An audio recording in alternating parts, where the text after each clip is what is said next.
test your slides, test your message beforehand. Do that pre-groundwork with one person and then do it again with the second person.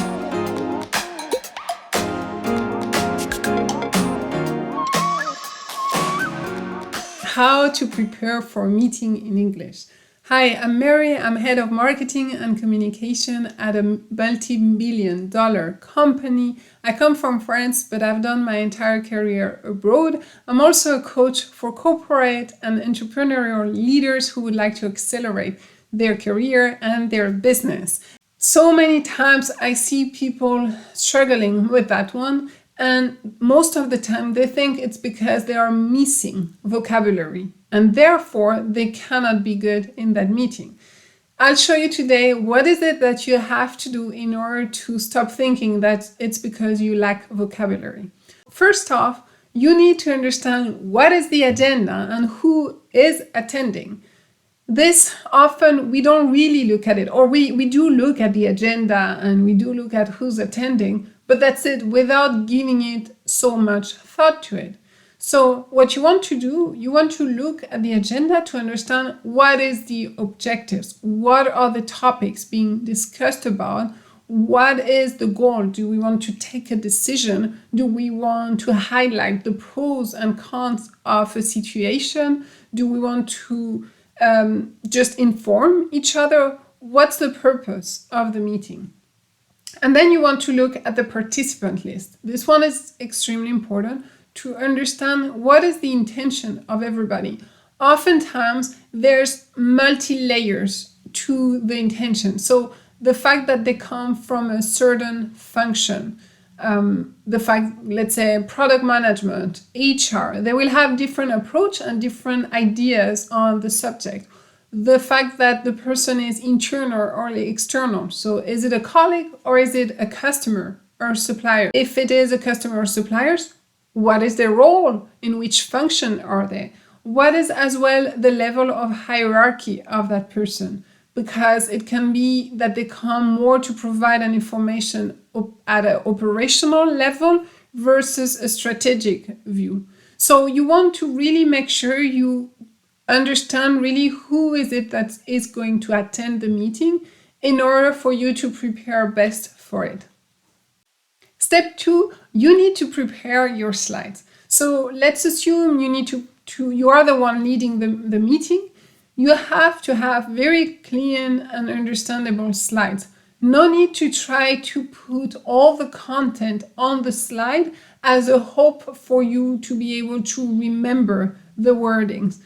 That's not going to be comfortable for you, and it's also going to make it more challenging for your audience to follow what is it that you're trying to say.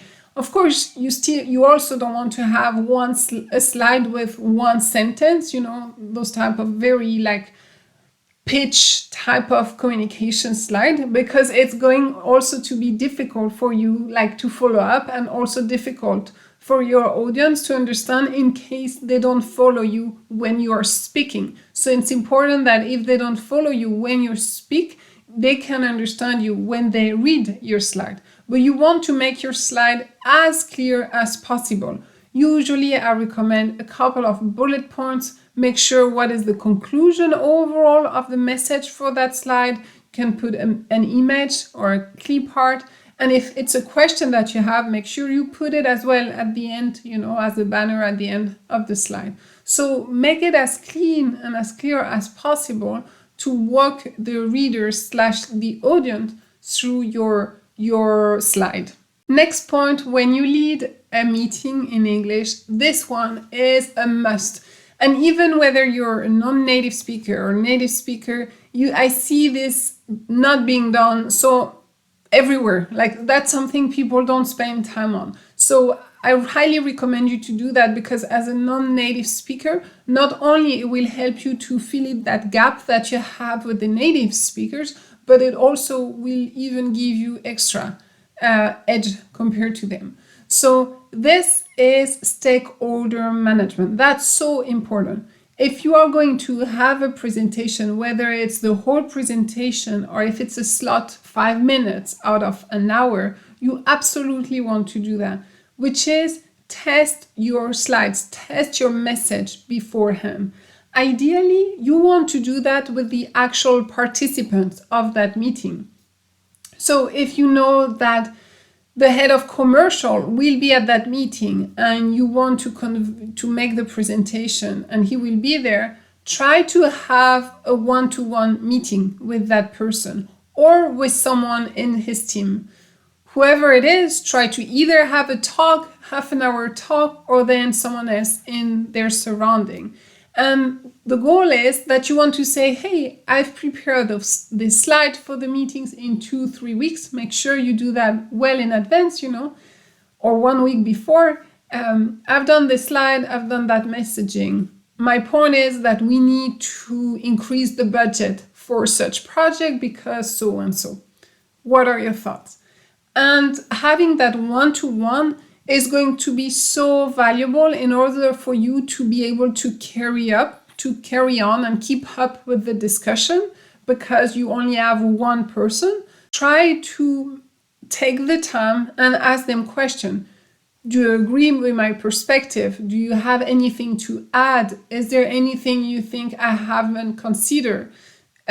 If you know that someone is going to be very, let's say, reluctant to your point of view, ask them, what do you think about, I don't know, the head of engineering? What do you think are going to be his counter arguments? So just do that pre-groundwork with one person. And then do it again with a second person, someone also who will attend the meeting. Hey, may I have 30 minutes with you? I would like to discuss this critical meeting we're having in 1 week. Same thing, you share your slide, you walk them through them, and you explain, okay, that's how I plan to do. What's your thought? So you ask for feedback, you ask for their perspective, because it also helps you to improve the content of your slide. So one, you're testing it, but two, you're also improving them based on their feedback. That's why this one is so helpful when you're a non-native English speaker and you're a leader and you want to convey people, but you don't feel good enough in English to do that. The pre-work is going to be crucial in that situation. If for any reason someone extremely important, you would like to have the feedback from someone extremely critical in that meeting, what you can do if they are not available is you can also send your draft slides. You say, hey, I just wanted to share my draft slides for the meeting. If you have any feedback, I would be happy to talk with you about it. Or if you have any comment, feel free to share. I thought it would be good for you to see what I'm working on. Already, it's just a draft. It's a work in progress. That way, that person has the opportunity to give their feedback, even if they don't have the time to talk to you. Next thing you want to do, if possible, that depends on the level of criticality of that meeting, do a dry run. So this, I recommend doing that when you are unsure on how you're going to convey your message, it's a very important meeting. What you do, you just put a camera, you ask 1 or 2 colleagues. It can also be HR. You could ask HR as well to support you. You just put the camera there and you make the actual presentation. You present your slides, you talk, and then after that you record yourself, and then after that you ask for feedback from the 1, 2, 3 people you had in the audience. When it's an extremely important meeting where you're gonna sign a contract with a customer, however you judge what is critical. But when it's a very important meeting, I also highly recommend to do the dry run directly with the actual participants. So let's say if at that meeting, the CEO of your company needs to attend, with the CEO of another company, or if your CFO needs to attend, whatever the level of importance is, where you say, we really cannot, all together, not just you, but as a team, we really cannot mess up that meeting, then I highly recommend you to do a dry run. And dry run is just doing as if it was the real meeting. You record, ideally you record, and then you get feedback from peer, and you just improve accordingly. So all those steps done before the meetings put you in such a better, comfortable position for the day of the meeting. The other thing you want to do, send your slides ideally 2-3 days before the meeting. Send it to all participants.